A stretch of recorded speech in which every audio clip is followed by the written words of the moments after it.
Welcome to ISKCON of Silicon Valley. For those of you here in the live studio audience and those who have joined us online from various places around the world, we welcome you. This society, called the International Society for Krishna Consciousness, was founded by His Divine Grace A.C. Bhaktivedanta Swami Prabhupada, who is the disciple of one of the descendants of Krishna coming through disciplic line, that is, a descendant as a teacher who brought the teachings of Chaitanya Mahaprabhu, the most recent incarnation of Krishna.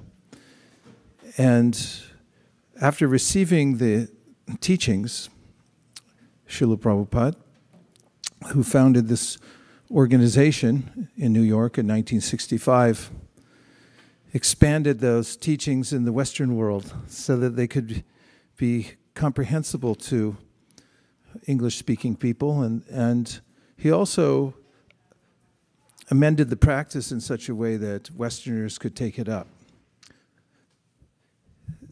From 1965 to 1977, the year that he left the world, he engaged tirelessly in printing books, opening temples like this one. Although he didn't open this one, he just opened temples like it around the world, and many have opened since he left. And he also taught internationally, giving classes, meeting dignitaries and professors and all kinds of people from every walk of life to inculcate the teachings of Lord Krishna from the Bhagavad Gita and the Srimad Bhagavatam. And amazing as it is, although he started without any backing, any resources, what to speak of. He didn't have venture capital. He didn't even have a definite backer except for Krishna. He was highly successful. He simply came by himself and introduced the process of Krishna consciousness, especially chanting the Hare Krishna mantra, which is a spiritual formula. A mantra is a way in which one comes directly in contact with the deity, in this case Krishna, the Supreme Personality of Godhead, through chanting his names. And he did that publicly, which attracted attention, as you might imagine. And then it actually just attracted followers who were fortified by his teachings that he held at a small storefront in New York City, especially on Bhagavad Gita and some on Srimad Bhagavatam. At that time, there were not very many books available for those who would come and listen to read, but gradually those books came out. And he also restarted his publication called Bhakti Godhead magazine that he had started alone while he was in India. So single-handedly, he was able to bring the Krishna consciousness movement to the West. I was discussing with a godbrother of mine before I came here how being alone is not so easy to practice Krishna consciousness. Some of us have experienced what it's like to be isolated. Of course, we had the benefit, most of us, of being online and seeing each other through Zoom, watching other Krishna conscious programs on Zoom.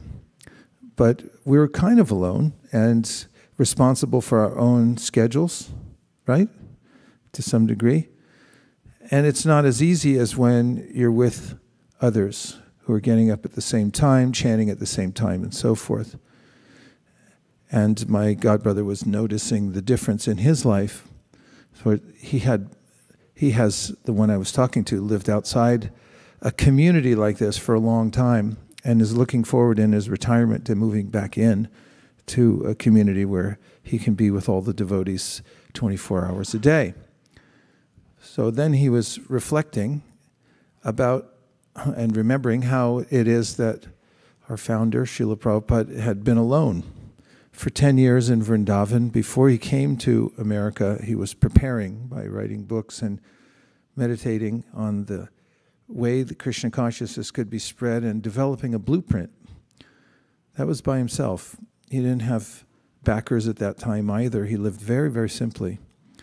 And then when he came to America, he was alone for the first year without any help whatsoever.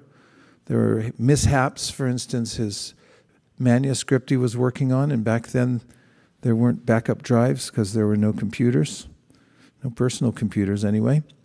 His typewriter was stolen. The manuscript that he was working on for Bhagavad Gita was stolen. He had to start over again. Have you ever had that happen before? Not that your manuscript was stolen, but that you lost everything. In the old days, that used to happen on computers where, we just lost everything. I have to start over. Despite the fact that he was alone and there were mishaps and he didn't have backers, he persisted and held on to the order of his teacher to spread Krishna consciousness in the West. And with determination, not without some tribulation, he was able to develop an international society incorporated in New York City around 1966. And then it spread to San Francisco, to Montreal, New Mexico, and then it jumped over the ocean to London. More and more people began to support the Krishna consciousness movement. And in just the time between 1965 and 70, about 13 years, Srila Prabhupada traveled around the world more than a dozen times, which is difficult anyway for any person, but he was in his old age. And he also curtailed sleep during that time because he felt like his window of opportunity was short. So he gave up on sleep pretty much to continue writing books and managing an international movement. Most of his managers that he recruited were starting from the West in America, but they were young and without a lot of experience. And nowadays, when people come to the Krishna consciousness movement, especially here in Silicon Valley, many have PhDs and master's degrees and already have a sense of how to manage themselves and what to speak of resources and organizations and so forth. These young people that were recruited, sometimes people compare to Lord Ramachandra, who had none other than a monkey army to assist him. And of course, by his power, they were very successful. So what we have now in the modern day is what was passed down, exactly a blueprint, from the blueprint down to the details of everything. You see the way the temple is set up, including the way we perform a worship of Radha and Krishna and Lord Chaitanya Mahaprabhu, and the various ways in which we chant the mantras and so forth. These are not whimsically taken up. They have been prescribed and passed down through a line of teachers. And we often check to make sure that the ways in which we're practicing are in line with the teachings of our founder Acharya and also the previous teachers. So those who take up the practice, even incidentally, who walk in and take up any of the practices, are following an authorized process. So be careful. That is, it'll be effective. If you'd rather stay in the material world and suffer, then probably don't step in, because you might lose your will to try to enjoy the ship going down. So one of the main practices that anyone can do and is encouraged to do is the chanting of the Hare Krishna mantra. And we'll start an experiment by chanting together the Hare Krishna mantra. Those of you who are online, please feel free to join in behind muted mics.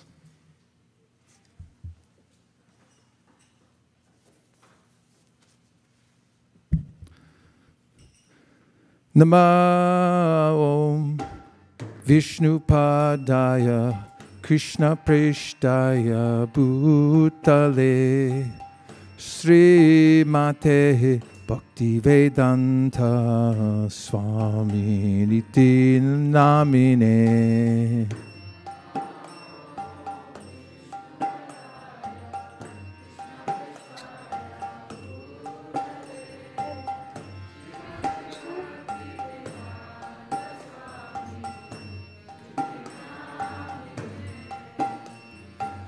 Namaste Saraswate Deve Gauravani Pracharine Nirvishesha Shunyavadi Paschatyarishatarine.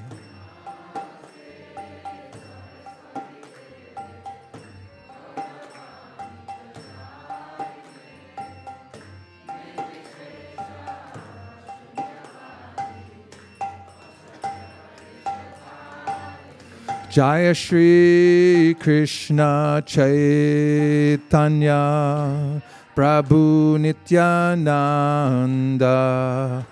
Shri Advaita Gadadhar Shivasadi Gaur Bhakta Vrinda.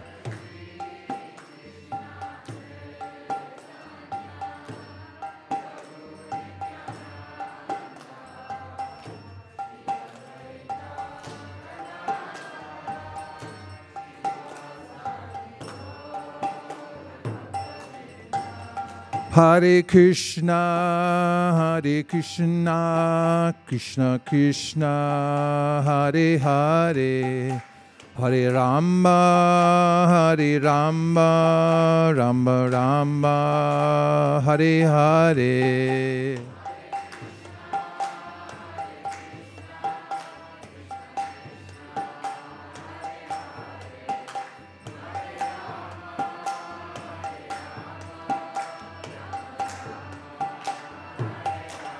Hare Krishna, Krishna Krishna, Hare Hare, Hare Rama, Rama Rama, Hare Hare.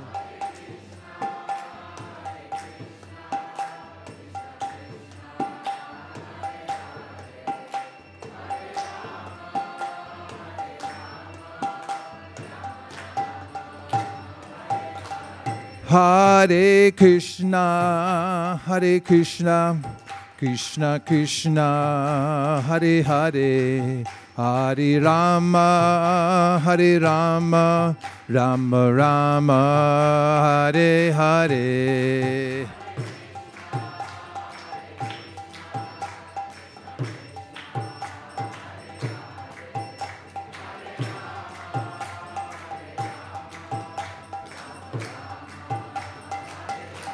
Hare Krishna, Krishna Krishna, Hare Hare, Hare Rama, Rama Rama, Hare Hare.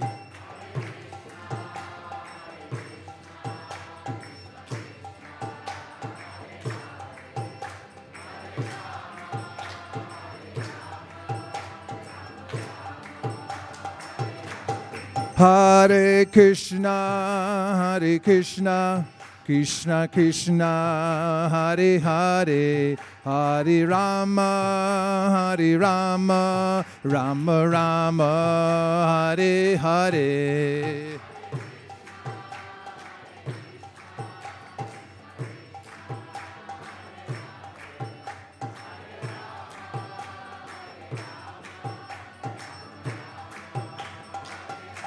Hare Krishna, Krishna Krishna, Hare Hare, Hare Rama, Rama Rama, Hare Hare.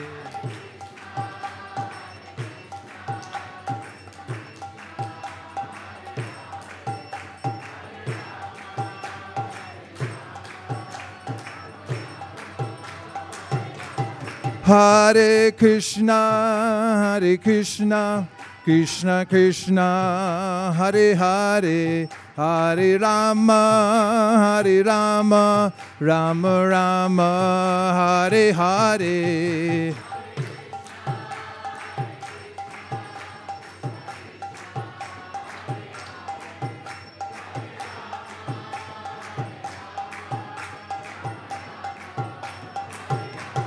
Hare Krishna, Krishna Krishna, Hare Hare, Hare Rama, Rama Rama, Hare Hare.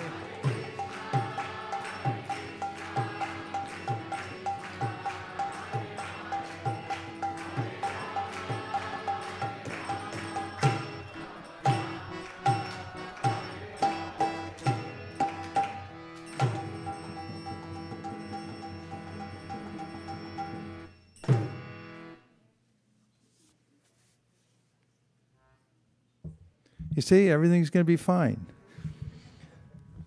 So, if you ever feel blue or annoyed, anyone?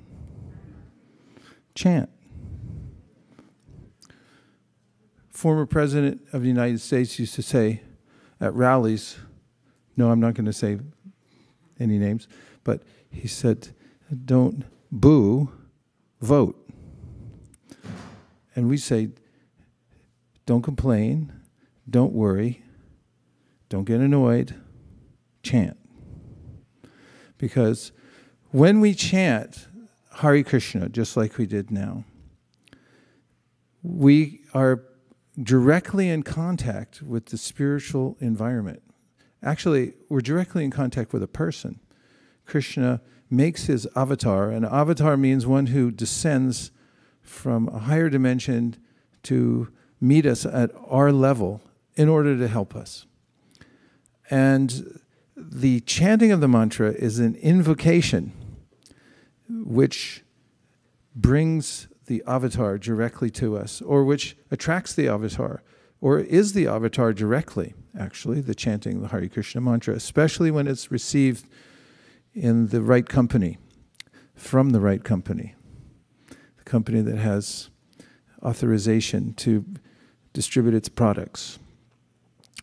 And then, as Krishna says in the Bhagavad Gita, Mam cha yo vyabhicharena bhakti yogena sevate sagunan samatityaitan brahma bhuyaya kalpate.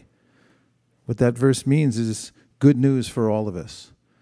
Because Krishna is saying that you can rise above the annoyances of the material world. And once when I was talking with these sort of less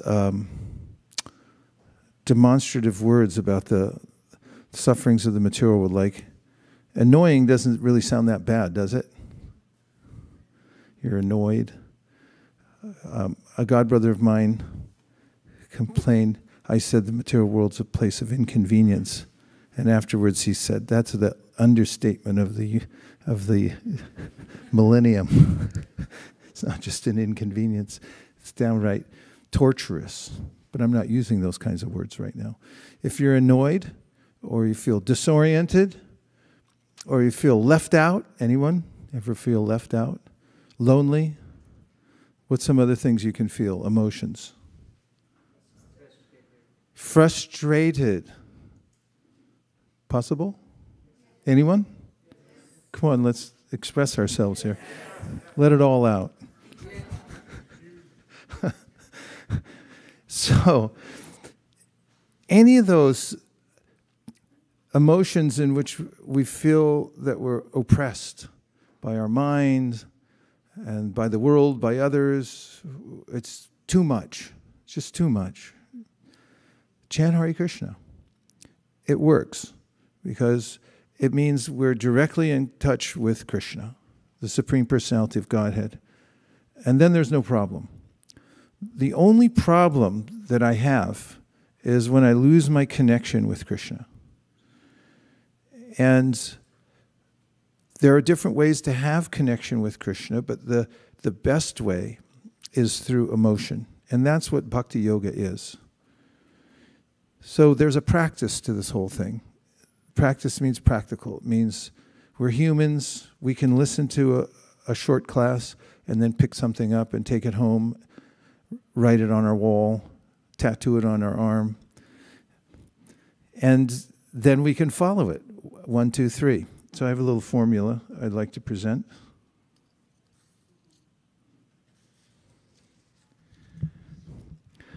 I don't know, can we like write it on a document or something?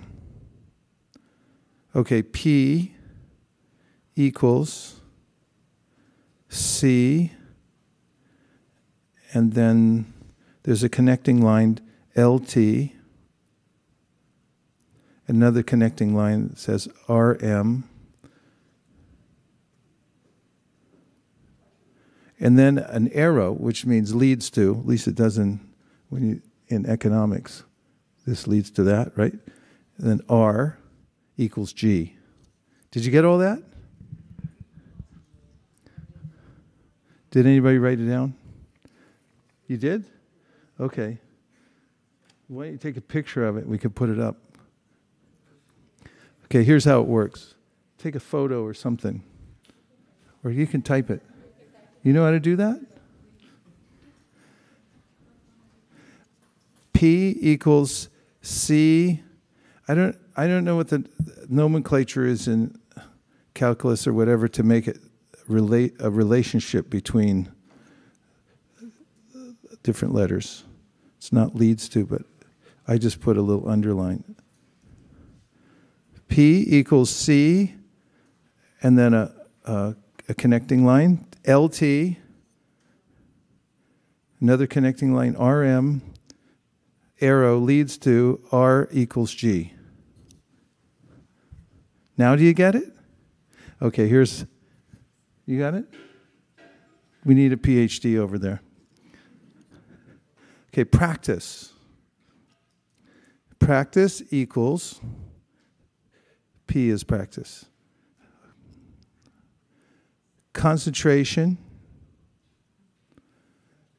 over a long time. Concentration over a long period of time. RM, that's LT. RM is the right mood. Arrow leads to, now I forgot what R stands for, hold on.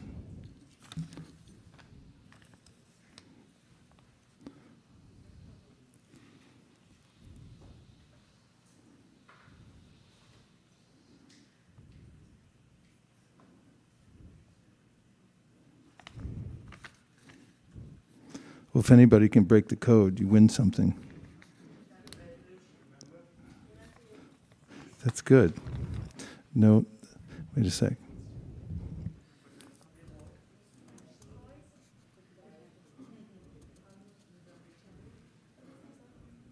Yes. Okay. R equals response. And then equals grace. Okay, so thank you for your patience. We're still working this out. So practice means you have to concentrate. So when we're doing our practices of devotion, thank you, practices will see, and it's not an arrow, because that means leads to just maybe a regular line to LT, and then RM, then an arrow.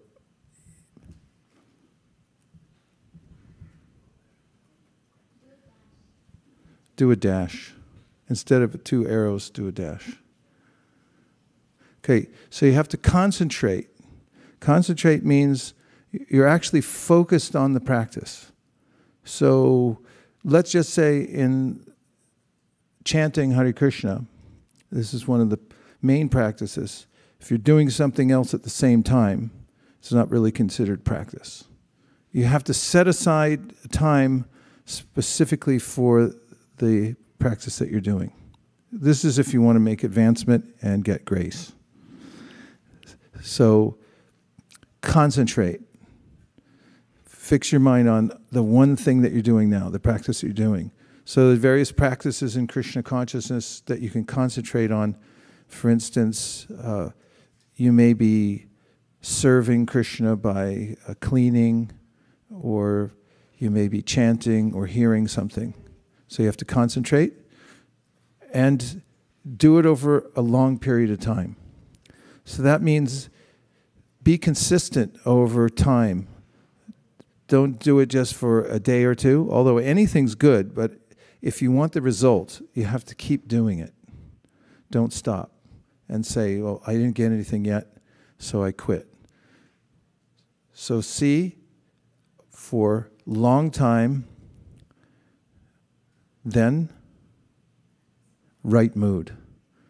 So the mood has to be correct. So in bhakti, in the bhakti practice, the right mood is that I'm a servant and I'm doing it as service, whatever I'm doing, and we should be humble.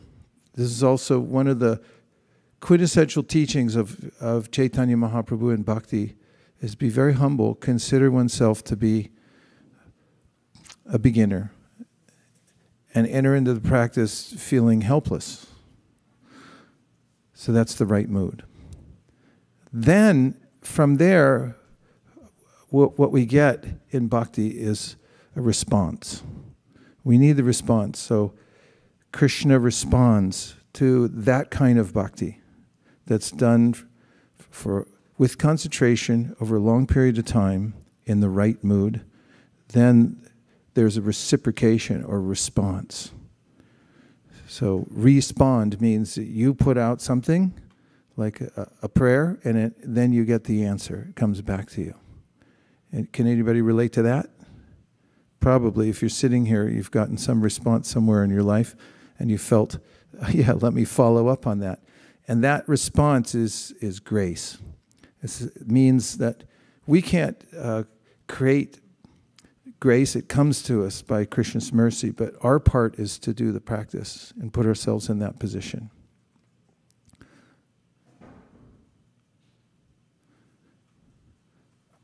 Maybe we could work with the formula a little bit more, but those are the basic elements.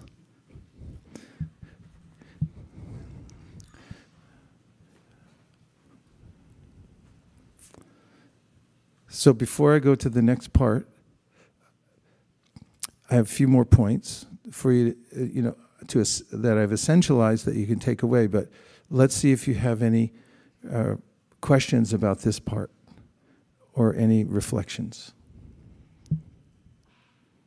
Yes, Hansapriya.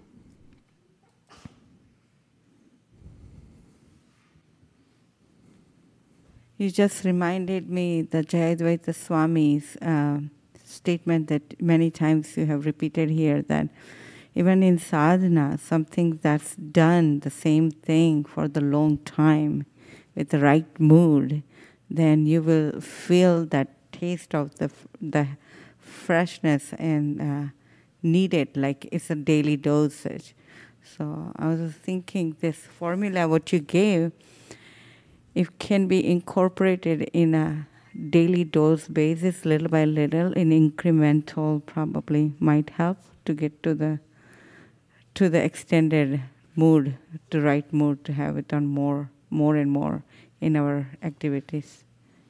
Good point that you make, and that is when we begin any kind of practice, we may feel inadequate, and we also may not have the wherewithal to concentrate for a long time. So this is a relative term, long time. What's long for one person may be very short for another. So consistency is important. And this comes out in the teachings of the acharyas. Acharyas means the great teachers of bhakti who have passed it down in a way that we can all practice it. And one of them, in the book Nectar of Devotion, also called the Bhakti Rasamrita Sindhu, mentions that we should practice bhakti constantly. In other words, if you're going to have, if it is a perfect process, why wouldn't you live in it all the time? And the question is, can you live in it all the time? You might ask ourselves, did you get what you're looking for in life yet? And if the answer is no, then say, maybe there's a different approach. And then you say, okay, I have a spiritual approach, but can you live in it all the time? So it's hard sometimes for people to live in their practice all the time. So the great acharyas say that you should then at least do it once a day. That's the minimum. Because every day is a self-contained unit. And you should take the time every single day to have some practice. Even if it seems small, you can start with that. And that done every day for a while. What's a while anyway? What would that be? Huh? More than one day. What did you say? 21 days, okay. Anshu's is recommending 21 days. There's a theory floating around about the 21-day habit forming. And if you can do something for 21 days, that's quite an accomplishment. But do it for a while, a few weeks, so you can see what the result is. But don't be afraid to start with something small, but fully concentrate when you do it. And the process, when enacted in this way, will bring what we're looking for, which is a response from Krishna. You'll be able to see it for yourself in your life. What other questions or reflections? Shraddha.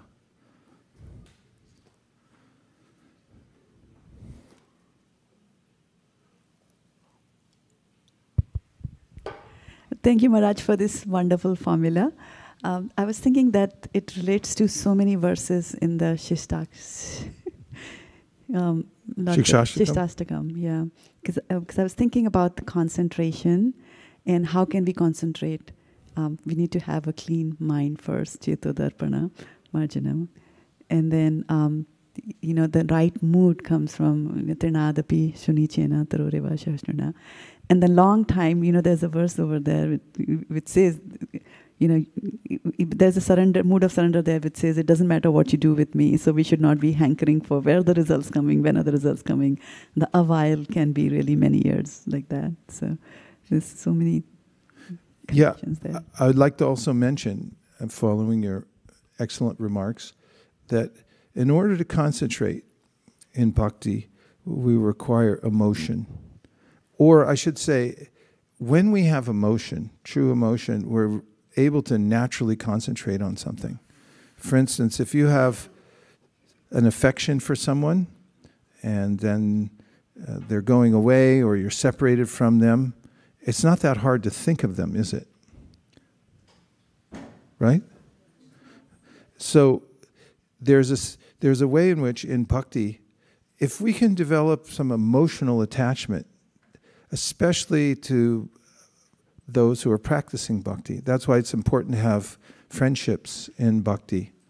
If you have friends that you're attached to, that you respect, and you have mentors and teachers that you're attached to, and you have a feeling for, then it's easy to think of them and be attached to the practice, because you'll think, okay, what are they doing? What would they do in a situation like this?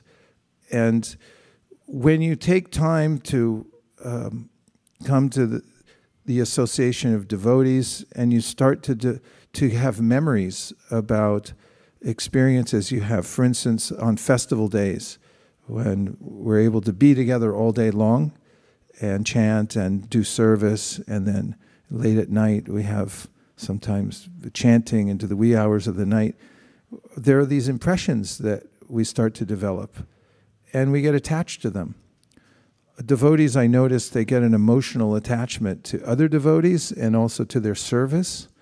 And these are important ways for us to stay in the practice and to concentrate also, because when we're emotionally attached, then it's much more likely that we'll be fully concentrated. And concentration means over time, every day we'll do it. Because we'll think, what are my mentors doing? What are my friends doing? What is the community doing? And then we can stay in the practice more likely. Okay, there were a couple more. Yes. Hare Krishna, Guru Maharaj. When you started today by saying that Prabhupada was all alone when he was in Vrindavan, and when he came to America, he was all alone. But he still, was persistent, and he made sure that he follows the request and the order of his spiritual master. I have been struggling since yesterday because there's one participant of Bhakti community who is really advancing, and she actually wrote to us saying that, I really love the Zoom calls and everything, but it can't just be the 2 days. Krishna can't just leave me like that. Krishna Prabhu actually forwarded that message, and she's looking for association, and she's saying, I want somebody to walk with and talk with me about Krishna. And so while help is coming on the way, and we are working very hard to see how we can integrate her, but as an interim, how should we advise such a person? Because these people are really interested, but we want to give them a right environment to come in and start getting the experience. So as a stopgap, how should we deal with this situation? Just be very loving and kind and helpful, like you already are. Just keep doing it. When we teach Krishna consciousness in the world, we create a problem for ourselves, and that is how to manage all the response. And it's in that anxiety of trying to fulfill all the orders we get. It's like a company. When you start up, one of the biggest problems you can have is if you're successful. A lot more companies go out of business because they're successful than they do for not getting enough orders. Because you can always somehow or other, well, not always, but you can often pull through by getting more loans and things like that. But if you get huge orders coming in, then it's really hard to keep up with them, and you can lose your thing. So in Krishna consciousness, we go out and we teach people about it, and then they become excited about it. They want to know, where's the rest of it? You're hiding something from me, and you hand it over now. That's a good sign, but we really have to think about it and create these kind of bridges for people. A stopgap measure, it's not really stopgap, it's the foundational part, but everybody needs attention. And so with people like the person you're talking about, be there for her, set up extra time, whatever you can do. But just care and attention. The best fertilizer is a gardener's shadow. Nothing replaces the personal touch. Prabhu. Hare Krishna Maharaj, thank you for reminding this wonderful point. I had a question, about practice concentration over a long time. I mean, I must confess, a lot of this knowledge for me becomes theoretical. In the sense, knowing is one thing, but implementing is very difficult. Like I must confess, I start chanting very enthusiastically every day. But some of my rounds, I'm doing it, with the room is in a mess, putting things around, or some things. I mean, I've heard this many years and so on, but still that somehow or the other creeps up. So I just wanted to know, Maharaj, what is it that is missing? It's it's plateauing. It feels that after reaching a certain level, the next door is just not opening up. So is it, and then you already gave a wonderful point about emotional attachment, which can be added. But what is it? Is it some sort of offenses that we do to Vaishnava, which is causing us to just not go beyond a certain level in spite of hearing it over and over and over again? What can it be? We have to be patient. Rupa Goswami recommends being patient. And if you think of doing for instance, chanting, when we're talking about personal chanting, we call it japa. That's the hardest thing there is, because it's just you and your mind, generally. And sometimes not a fair fight to start with. But it's helpful to be patient and also be a little merciful upon yourself, because often high achievers like yourself become impatient, like, why aren't I getting prema right away? Why is this so hard? How come I'm on a plateau? But if you look at your overall situation, where you are right now, you might make a little solace. You're pretty well situated. You're a human. That's a big deal, actually, if you think about it. And, the survival rate coming in and getting to a certain age, it's not guaranteed, but you're there. You're in a practice, solidly connected. You're also, you've distinguished yourself in the process of devotional service. Can ask anybody. And if you take stock of some of these things, and then sometimes you have to take a deep breath and say, okay, I'm not as bad as I think. I know we have this idea you should be so humble and feel like you're completely unworthy.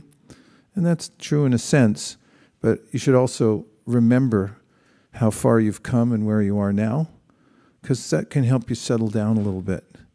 And that's kind of what Krishna says when I've quoted this verse a million times here, but Jata Shraddha Matkatasu Nirvina Sarvakarmasu Veda Dukatmakam Kamam Sprityage Pyanishvara Tato Bhajeta Mam Prita Shradalo Jurdanishjaya Jushamanam Shtatang Kamams Duko Darkam Shtagarayam.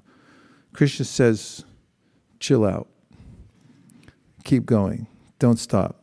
I know you're freaked out about the fact that you're going for a while and you don't feel that you have complete success. This is understandable. But remember, you're in the right process. And just because you don't have the power to do everything you want to doesn't mean that you won't. Devotional service comes of its own power at a certain time. Doesn't mean we shouldn't try, but Krishna will give us the fruit will naturally ripen when the time is right.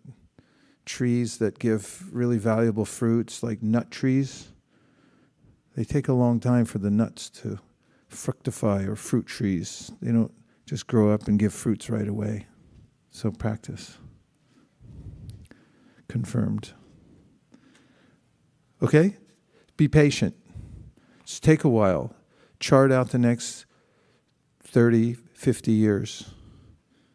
And take a steady approach of a long period of time. And if all you do really is stay in the practice for your whole life, even if you feel like you're on a plateau, you're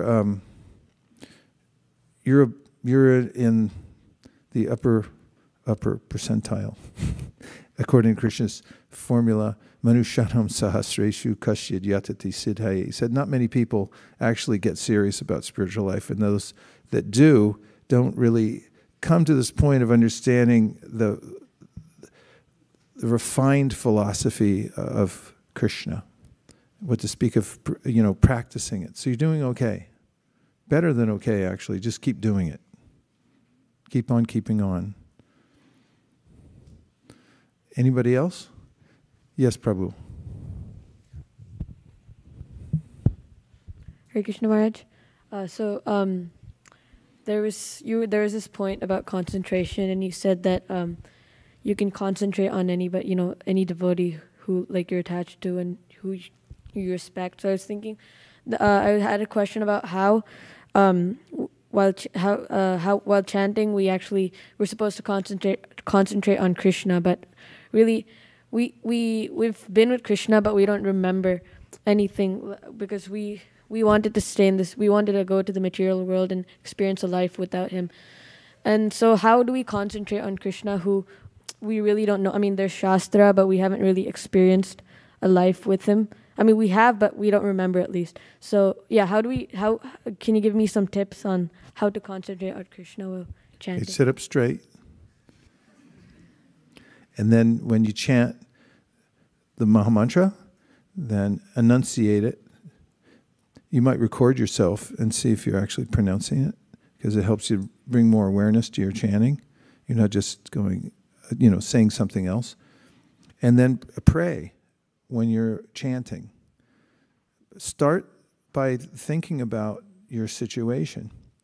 Last night I was thinking about how something that a devotee had told me about being in a helpless situation. Has anybody been in a helpless situation? You have, okay. Remember your helpless situation and try to get into that space before you chant. This is very helpful, actually, because my false ego tells me that I'm okay and I'm independent, but actually I'm not. I'm really helpless. Have you ever noticed that when you get in a helpless situation, you naturally turn to Krishna? Oh, Krishna, please help me now. So that's reality. So just come to reality for a second. What a concept. And think that right now I'm helpless. I don't have to wait until my car is careening off the road or someone called and said, guess what? Your website got hacked and all your money's gone, or whatever it is, sorry, but that ought to help. If you're able to come into that position of thinking that I don't have any backers. In fact, remember this point. This is something that Krishna brings up in the Bhagavad Gita. He said, I'm your backer. They're always looking for a backer for something. You get a loan, you got to get somebody to back you up, a backer. Who's your backer? I know you're going to say Krishna, but like who backs you up on things? Okay, your husband, who else? Your bank, who? Your friends, parents, anyone else? Teacher, huh? Parents, okay. There's all these, and so in the Bhagavatam, Shukadeva Goswami says, consider this for a minute. All the backers you have now, they're all going to, somehow or other, they're not going to be able to back you up. Even if they really want to, they're not going to back you up at a certain point. And they're like, sorry, you're on your own. We can't help you right now. So Krishna consciousness is very simple. It means realize who your real backer is. This is an existential reality. If you consider the fact that right now I'm helpless, I only have one backer, and that is Krishna. So he says in the Bhagavad Gita, I'm your backer. Suhrit, he said, I'm your suhrit. I'm your best friend who will never leave you, and by the way, I have the power to do stuff for you. Other people, not so much. So this is Krishna consciousness. It means consider Krishna is my backer. He's my only backer, ultimately.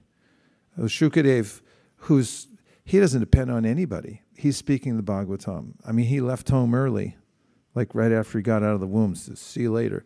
He didn't even say that. He just turned around and left. And they all like, come back. We want to back you up. And it's like, no thanks.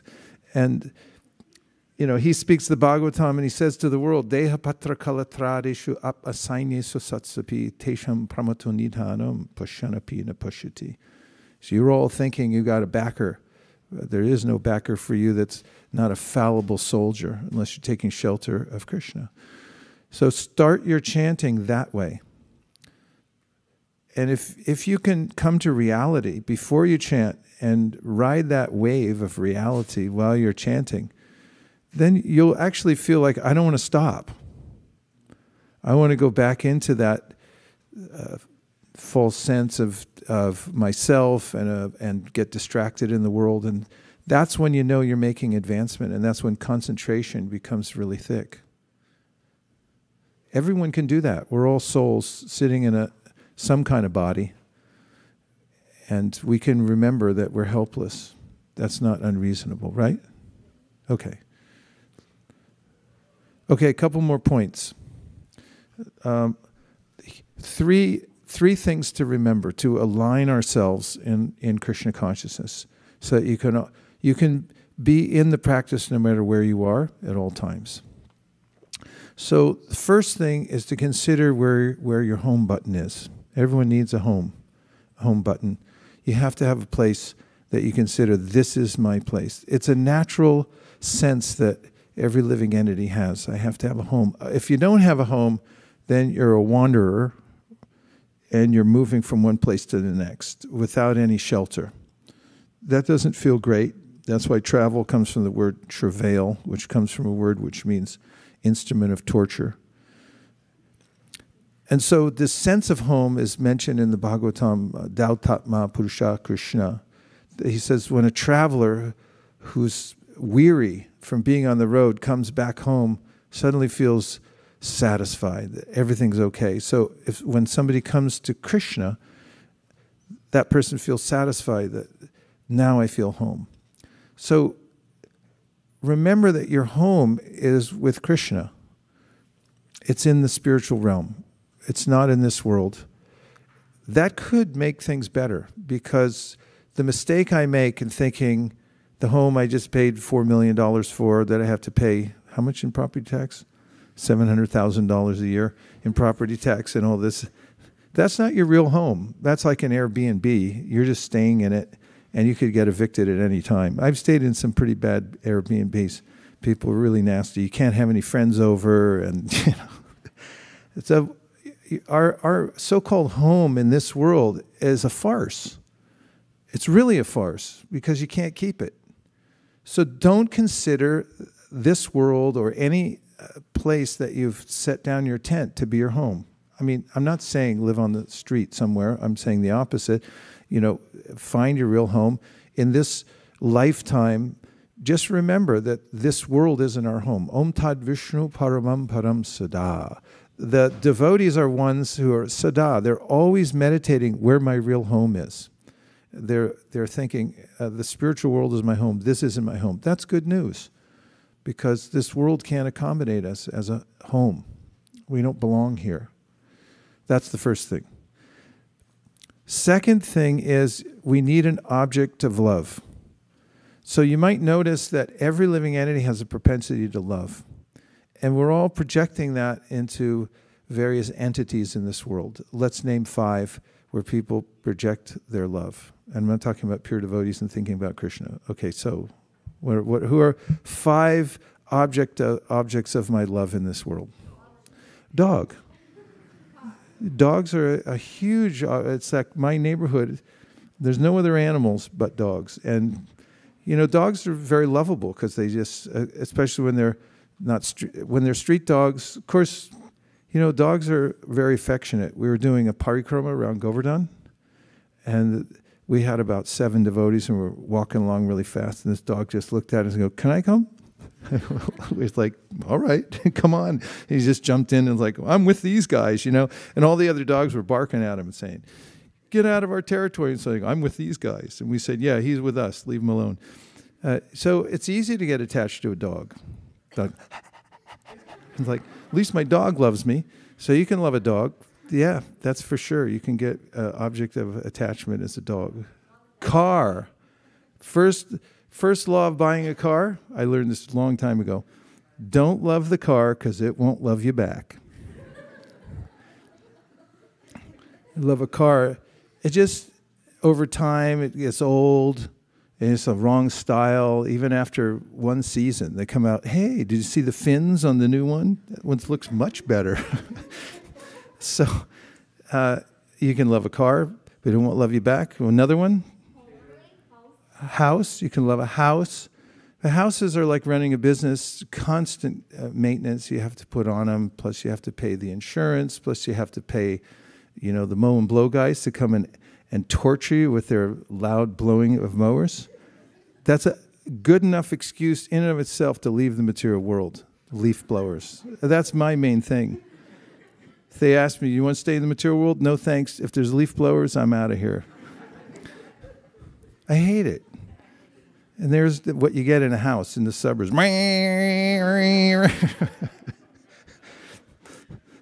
Anything else? What? I can't hear. Career. You can love your career. Yeah, mostly we put our objects of love into, we could say our career. I love my career. Careers change, jobs change. What else? Family, children, so forth. Okay, so not that we become cold-hearted, but we should be realistic and understand that wherever we invest our love, whatever object we put our love into, okay, you say family, children change over time. They're not the same when they're 7 as when they're 27. They change. It's different. It's hard for us to keep up that affection going in one direction, and then they disappoint us in different ways. How can a relative that we love disappoint us? What? Get a bad grade in school. Let it all out. Let's discuss this. It's therapeutic. There are different ways. What? Jump on your back? Talk about behind your back. There's so many ways these relationships can come and go. So, a simple formula. Realize through hearing logic, real wisdom, that there is a supreme person who's the object of all of our love. We're actually part and parcel of the Supreme Personality of Godhead. If I invest my love in a politician, a lot of people do, they get really emotional. It's like, I hold a sign, it's got to be this, and then a revelation comes and they go, I hate the guy. Or, it just changes over time. But with Krishna, it never changes. So this is satisfaction, to have an object of love that is real, never diminishes, and who can reciprocate with us. So first one is home. Second one is our object of love. If you're going to pour your love and affection into some entity, whether it's a person or a car or whatever, then go for Krishna. Put your love and attention, give it to Krishna, because he's the one who can reciprocate it. And the third is to consider that this world, with all its things, how many things are in the world? Approximately 1 billion? More than a billion? More than a billion things. Probably more than a billion things if we divided them up properly, even in this building. So consider everything in this world or person as paraphernalia, or let's say everything as paraphernalia to engage in Krishna service. So if you look at a car, for instance, that's paraphernalia. What's it for? Using Krishna service. What's money for? It's to use in Krishna service. What's the chair for? Using Krishna service. House. It covers everything. This is your full coverage. Everything in the world is paraphernalia to use in Krishna service. Ishavasyam idam sarvam yat kincha jagatyam jagat tena taktena punjita magrada kasaswadanam. Problem solved. So you got three tenets. One is, this is not my home. That's a relief, because if it was, it's a pretty crummy home. You don't get to stay. There is a home. Cultivate knowledge. Krishna talks about it in the Bhagavad Gita. Paras tasmat tu bhavo nyo vyakto vyaktat sanatana yaksak sarveshu bhuteshu nashyatsu na vinashyati. When everything else in this world gets crushed, and it will, that place is there for you always. It's never diminished, and it's never destroyed. It's always there. So that's good to know. You have a home. Number 2, object of love. Don't pour out your love in places where it can't be reciprocated properly. Love Krishna, put your love into Krishna. What that means also, because inevitable question comes, does that mean that I become antisocial, I don't love anybody else? No, actually, you love people more profoundly. You love all the entities more profoundly based on the principle that you see that they're all connected to Krishna. The other kind of so-called love is very superficial. I love you, and then 2 years later, I hate you, and by the way, here's some papers I want you to sign. This is commonplace in the material world because it's just superficial. But if you love Krishna, then there's a deep, abiding love that you have for all living entities, not just humans. You love spiders. And you love worms. Yeah, spiders and worms. You love spiders and worms because you see Krishna's there in their heart. And trees. We just read in Giriraj Rami's book how the length Prabhupada went to save one tree. He said, you can't cut these trees down. He said, leave it in the middle of the road. He said, I saw it in the Middle East. They do this. They preserve the tree. So still, you'll see at Juhu, middle of the road, coming in there, it's like, there's a palm tree growing out of the middle of the road. You go around it. That'd be nice on the 101. We should ask if they would do that. Once, we wrote to the governor and told him that we had caused the rains to come in the drought. He should support us. That was Arnold Schwarzenegger. And anyway, so the third thing is everything's to be used in Krishna service. And if you think like that, then you won't be in anxiety, because if you consider something yours, then you're going to be disappointed. But if you consider it's mine only to use in Krishna service, then you'll always be positioned properly and no problem. And now I'm going to do a time check, because today we have a special offering, 2 special offerings. It's actually one with 2 segments in it, which is coming to me in the form of a handwritten note. Okay. It'll be ready soon. Okay, now let's just see if there's any more reflections or questions. Yes, Priya Kishori.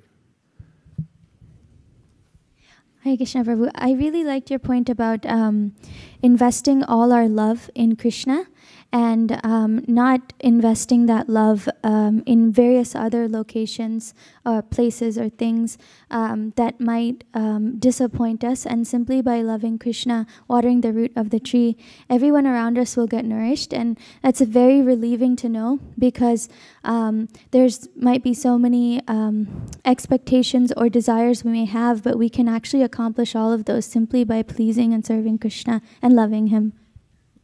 Yes. You know, Chaitanya Mahaprabhu, I mentioned him earlier. He's Krishna, but he comes as a devotee to teach how to give love to Krishna, practically. Therefore, there's 2 words, acharya. Acharya means one who teaches by example. And lila. Lila means for a divine person who's not bound to the material world, the way they do things in this world. So Acharya Lila describes Chaitanya Mahaprabhu. He comes to the world. He's not bound to come, but he's here to show us exactly how to do devotional service and to love Krishna, as you're saying. And so one of the tenets of love for Krishna is to consider that I'm part of Krishna and Krishna is mine. And in Chaitanya Mahaprabhu's Leela, he goes out of his way to show us that in various ways that actually we're always connected to Krishna, and the most binding of feelings is Krishna is mine. So there's a story about this. When Chaitanya Mahaprabhu was in his youth, he was a great scholar. And the devotees whom he lived with in Navadvip had a conversation amongst themselves regularly, which is, he's so smart, so beautiful, there's only one thing wrong. We wish he was a devotee. And later, Chaitanya Mahaprabhu went to Gaya. This is all part of his Leela. He's just showing this to the world, unfolding segments of his life to teach us something. He goes and he meets his guru, Srila Ishvarapuri in Gaya. He went there, did Nimai Pandit, which was his name before. He's called Chaitanya Mahaprabhu after he took sannyas. And there he went to honor his father's death anniversary. And when he was there, he met his guru, and he took initiation in the process of chanting Hare Krishna. So then when he came back to Navadvip, his hometown, he manifested his mood as a devotee of Krishna. And all the devotees were excitedly running to one another's homes saying, guess what? There's news. Nimai Pandit's become a devotee. That was big news. So after some time in Navadvip, Nimai Pandit took sannyas. Sannyas means to become a monk, renunciate, give up everything, family, and so forth. And he did this just to give everyone more of an opportunity to have access to his lila around the world, and also to give people who were hesitant about appreciating him to just sort of naturally appreciate him because he was a sannyasi, which is a worshipable kind of a person in India. And so when he went to take his sannyasa initiation, Keshava Bharati was his sannyas guru. And Keshava Bharati was going to give him a mantra, because he took Chaitanya Mahaprabhu sannyas in a line that was coming down from Shankaracharya, and there was this aphorism, Tattvamasi, that Mayavadis say. And they interpret that word, that phrase, as you are that, which means you are God. So when they take sannyas, they walk around thinking, yeah, I'm God. I am God. I'm manifest in this way. But Chaitanya Mahaprabhu then went, before he took initiation, he had heard from one of his devotees, Murari Gupta, that Tattvamasi actually means that you are his. It means that you belong to Krishna.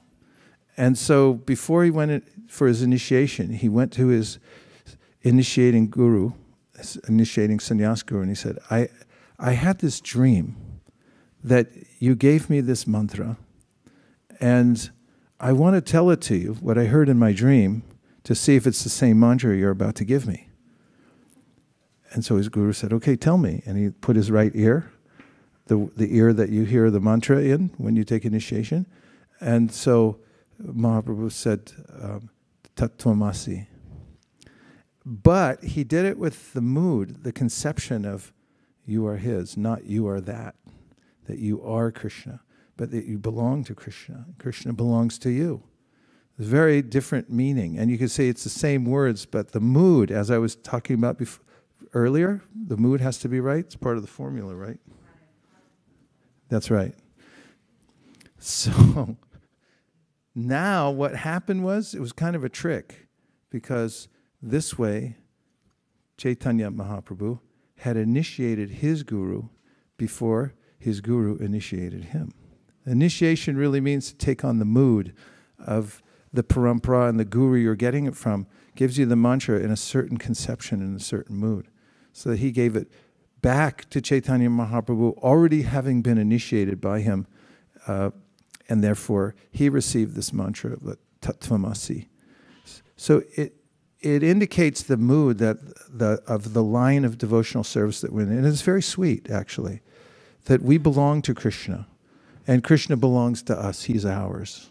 And this is a mood of devotees who are advancing in devotional service. Mamata means he's mine. So that's where you can get attached. Full permission from every teaching of bhakti in the world, that become attached to Krishna and feel like he's mine and I'm his. Then you can be completely happy. We'll just take two more. Yes.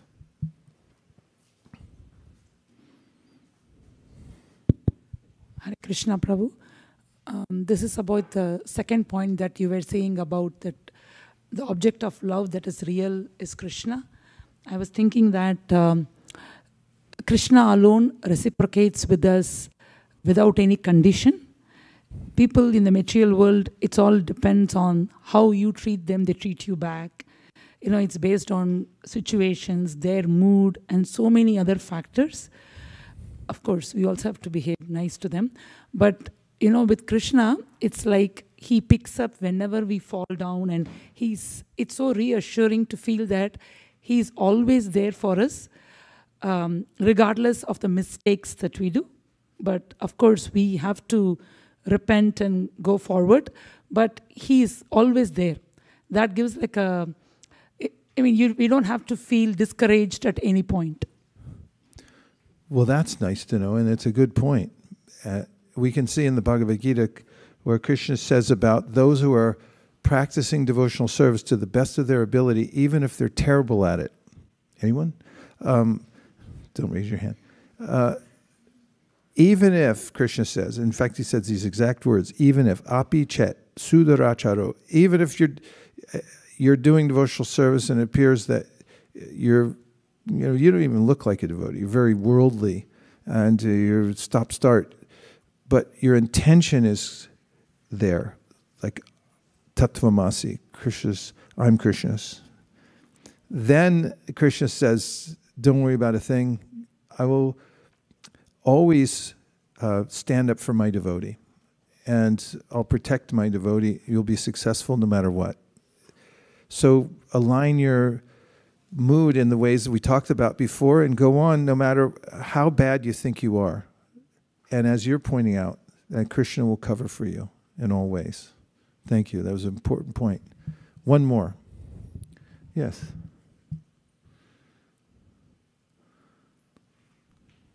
I was just thinking how the same Tattvamasi, we are His, and that not feeling discouraged also holds true in Krishna consciousness, because even after performing Krishna consciousness for so many years, when I go to India and be in some temples or amongst relatives where the mood is like Dwaraka, like so many rituals and worship of Krishna, and they say so many things that you don't understand. And then sometimes the thought comes to my mind like, oh, I was 20 years away from all these things. Did it mean that I didn't do anything right? Or was it like the mood was different? But then Krishna shows us that it's the attitude that we have developed is what is much more precious than the rituals, which could be niyamagraha, which we don't know. But he instills that faith that whatever we did under the shelter of Vaishnavas will protect us, and that's the truth. And he instills that faith in such a deeper manner. So I also thought that we should keep going. Yeah, it's a very important point you make. In the Bhagavad Gita, Krishna says, in the 8th chapter, Yang vapi smaran bhavam tajat yante kalevaram tam tam evaiti konteya sadatad bhava bhavita. If you think about this for a minute, it's easy to rush through this verse and say, yeah, I heard that before. But think about what it says. Krishna says, when you leave this body, then the mood that you've developed, the attitude, as you say, the prominent attitude that you've developed because of the way you've chosen to associate yourself in this world and the kind of practices that you've kept up, those will come to the fore at the time when you leave your body. And remember I talked about being helpless? Somebody was telling me about being arrested, and then their hands were handcuffed behind their back and they were thrown in a car, and the police car, and were being driven off somewhere. And so like, yeah, I'd like to stop at the park and have a drink of water or something like that. It's like, no, you're going straight to you're not stopping anywhere. You're going where we say you're going. I'd like to go home first and change. No, you don't get to change. You're going straight to the place. This is what happens when we leave the body. Everything's out of our hands after that time. Now it's in our hands right now. And if we develop the right attitude, which is possible, you can change your attitude, right? Yes. Say yes. Yes. You can always change your attitude. And the best attitude to have is that I belong to Krishna, Krishna belongs to me. Cultivate that throughout your life, because yang vapi smaran bhavam. When you leave the body, if you have that feeling, that attitude, that bhava, that's my main feeling, then you attain success when you leave this body. Otherwise, whatever kind of debilitated attitudes that you have, that you allow to linger in this lifetime, you even maybe cultivate them on the side or as your main thing, that's going to decide how you get accommodated in your next life. So remember, you have freedom right now. Everyone has freedom. You have freedom. Even if you feel like you only have this much freedom. How much? Like that much. Use that to develop the attitude of Krishna consciousness, because that will serve you eternally well. And there is a time in which it gets tested, and when we're leaving the body, especially when we're leaving the body. So with that, we have a couple of minutes before we have our offerings. We have a couple of offerings tonight. At this, for those of you who may be just tuning in right now or have just walked in for the first time, in our community, we have a project that's ongoing. And that is to distribute, we have many projects going, but one of the major projects is to distribute copious amounts of spiritual literature to the not just to Silicon Valley, but to all parts of the world. And we've developed this community since 1997 in earnest based on, it's been based on the distribution of literatures. And then, of course, as Pavani Bhakti's pointing out, when you do that, then people come knocking at your door and saying, now what do I do? And so the other part of our mission has been to develop ways to help people move forward in their bhakti practices at all different times and levels. And so today is a celebration of one of the great teachers of bhakti, named Srila Bhaktivinoda Thakur. This is a weekend we've dedicated to him. And today we'll be standing up in a few minutes, and before our founder Acharya, we'll be offering the results of our combined distribution of books and also what we call the Bhakti community, which is we developed especially in a robust way during the pandemic, through which people could join together and practice bhakti and associate with one another in communities online. And we have a way of measuring our progress in that mission. The two missions go together. They're like hand and glove, or like yin and yang, or peas and carrots, as Keshav Bharti Maharaj always says. I never got that one.